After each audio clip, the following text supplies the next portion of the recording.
In this developing story, at least 4 people have been killed in a violent clash between community patrollers and a group of individuals in Soshanguve, north of Pretoria. The incident took place in the early hours of this morning at the Marry Me informal settlement. The victims were found with gunshot wounds and partially burnt, while 8 others have been hospitalized. The motive for the attack remains unclear at this point. Police are investigating. And we'll also speak to Masilela, TJ Masilela, Executive Chairman of the Gauteng Provincial Community Police Board.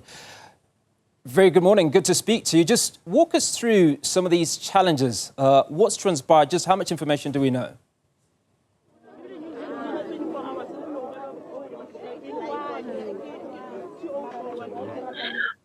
We pass condolences to the families of the deceased. I must just be on record to say that community policing, community patrollers join the process in a specific and organized way. So some of unfortunately, our people do not follow the correct processes, and at times we end up with situations like this where there are more of their own, because they wouldn't work alone. They should work with the police all the time. So it's unfortunate what's just happened. TJ, just walk us through the level of training that these community patrollers go through, because one would imagine that sufficient training would allow them to conduct themselves in the appropriate manner. So let me just put you this way. There's a process of screening the patrollers once recruited and go through that process of verification to make sure that these are legit or people that don't have a bad history, because you wouldn't work in that space. And then after that, when the fingerprints is done and you are verified, and then there's a code of conduct induction that is done in making sure that we understand the do's and the don'ts, and what happens with the disciplinary should you be found in a wrong way.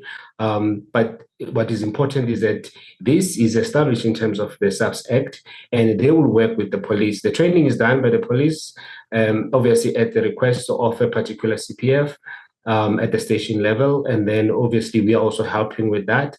And so our dedicated provincial community patrollers officers that are looking after the participation. So it's organized, proper. It's a continuous training. Also, as you would know, you have new people, but it doesn't mean because just you have new people, you have to, when you're dealing with in this space, you must redo it again and again, retrain, redevelop, recommit, and redeploy. So it's an ongoing kind of a training, not a once-off. Now, finally, you did indicate that these patrollers appeared not to have followed standard operating procedures. Just bring us up to speed with what transpired and what led to the altercation, and which, unfortunately, those 4 lives were lost in the early hours of this morning. Look, it's still sketchy at the moment because it's actually a live scene, but what we are getting is that they were not deployed with the police. Okay, possible they might have deployed themselves.